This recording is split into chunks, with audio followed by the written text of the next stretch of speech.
नाज़रीन, उमरकोट में हिंदू बिरादरी पंहिंजी ख़ुशियुनि जो त्यौहार दीपावली वॾे जोश ऐं जज़्बे सां मल्हायो पियो वञे। उमरकोट जे पुराणे क़दीमी मंदिर शिव महादेव जिते 2000 खां मथे ॾिया ॿारे शानदार आतिशबाज़ी कई वई आहे। इन जा वधीक तफ़सील मालूम कयूं था उमरकोट मां दा न्यूज़ जे रिपोर्टर सूरज कुमार खां। जी सूरज, छा तफ़सीलात आहिनि, आगाह कजो। जी बिल्कुल, सॼे दुनिया जी उमरकोट में बि हिंदू बिरादरी पंहिंजो दीपावली जो त्यौहार वॾे जोश ऐं जज़्बे सां मल्हायो पियो वञे। हिन वक़्तु असां मौजूदु आहियूं अमरकोट जे पुराणे क़दीमी मंदिर शिव महादेव ते, जिते 2000 खां मथे ॾिया ॿारिया विया, शानदार आतिशबाज़ी कई वई। पीटीआई साहब का MNA लालमाली ऐं ॿिया हिंदू बिरादरी जा नौजवान पिणु मौजूदु हुआ। अचो त वधीक ॻाल्हि ॿोल करियूं था हिननि सां, त हिननि छा चवणु आहे। त्यौहार पे श्री रामचंद्र ने एक जुल्म की जो अलामत थी रावण, उसको शिकस्त दी थी और खुशियां मनाई गई थी।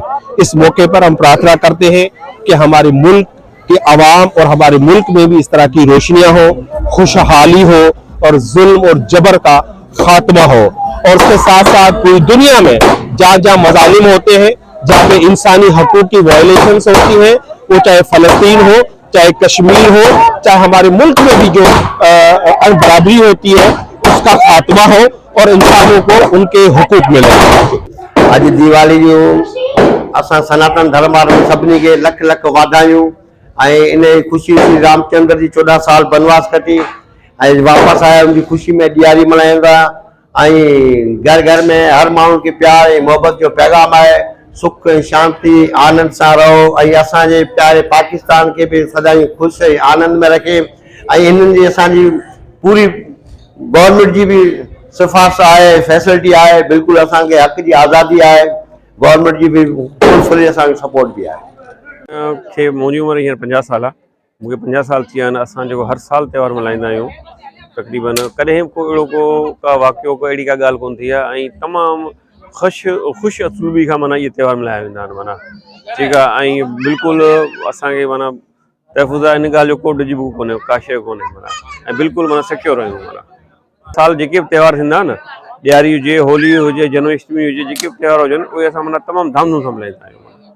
इसलिए शिव जो मंदिर आहे, शिव जे मंदिर ते असीं माना हर साल शिव जे पंहिंजो दिहाड़े ते ईंदा आहियूं। शिव जे मंदिर ते ईंदा आहियूं फेब्रुअरी में। धामधूम सां 3 ॾींहं मेलो हलंदो आहे। तमामु घणी नगर ईंदी आहे, सम्झे न। अहिड़े क़िस्म जी का बि ॻाल्हि कोन्हे माना।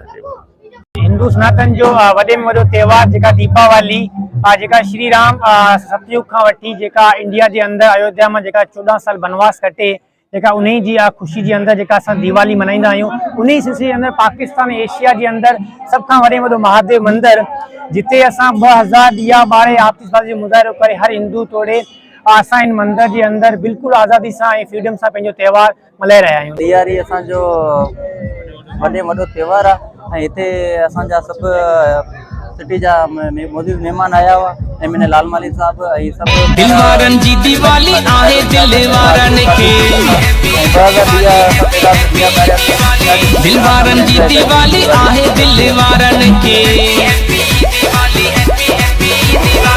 दुल धमावन सावरी बाकायदे धमाकन सावरी, सिंध सजी पिरी प्यारन के। Happy happy Diwali, happy Diwali, happy happy Diwali, happy Diwali. दिलवारन जी दिवाली आहे दिलवारन के, दिलवारन जी दिवाली आहे दिलवारन के। दुल धमावन सावरी बाकायदे धमाकन सावरी,